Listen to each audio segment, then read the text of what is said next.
Well, across Europe, the congratulations for the US president-elect started flowing within minutes of the race being called. Leaders of the EU made it clear they were hopeful of a renewed transatlantic relationship. It's hoped Biden will swiftly reverse some of the Trump policies that have caused friction with the bloc, including disagreements over trade and climate change. Well, let's get the latest reaction by heading to Brussels to speak to our correspondent, Shona Murray. Shona, there's been time now for the news to sink in over the weekend. How are EU leaders responding? A lot of them we talked about on Saturday, and it's definitely true now, feeling a little bit of relief. Certainly they have felt a lot of relief. We saw the warm wishes from the likes of Angela Merkel saying from the bottom of her heart she was congratulating Joe Biden and Kamala Harris. And I think another 4 years of Donald Trump, who is quite hostile to Europe, would have been even more damaging for both sides in terms of their relationship. But I think nobody's quite naive. I mean, even if you look at Joe Biden per se, he's quite ambiguous when it comes to free trade. The Democrats are per se. But I think that there's a hope he'll be much more cooperative. He'll support the WTO, for example. He won't be putting up any more trade barriers, and so there's at least that. But we did hear from Ursula von der Leyen yesterday, the President of the European Commission, who was quite clear. She said the EU and the US won't return to the relationship of 2016. The EU has moved on, the US has moved on, the world has moved on. But I think also 4 years of Donald Trump has hastened the belief in Europe that it needs to stand alone more and can't rely always on a US-EU relationship. So I think there's very much that feeling that, Joe Biden will be an enthusiastic supporter and partner of the EU, but the EU also needs to work alone in certain areas. However, there's a belief that he will return to the Paris Climate Accord, possibly the Iran deal and other multilateral agreements. But I think also Joe Biden's presidency comes at a very pivotal moment for Brexit. We know that he is anti-Brexit. He actually referred to some people who proposed Brexit as charlatans in the past.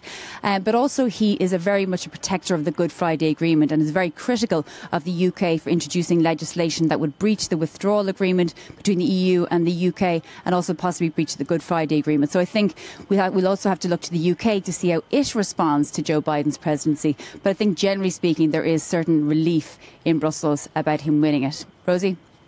Shona, thank you very much. Our correspondent there in Brussels. Paul Gardner is Professor of International Politics at the American University of Paris. And he says that unlike Donald Trump, Joe Biden is a multilateralist who will work with Europe to create stronger international organisations. But that doesn't mean things will go back to how they were.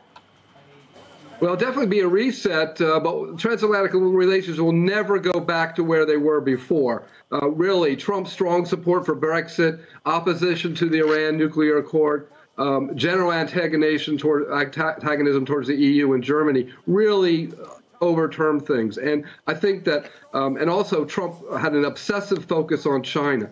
So these factors will make it impossible to return to the status quo. What this means, the Europeans have to be wary. Even of a Biden administration, he's still going to put American interests first.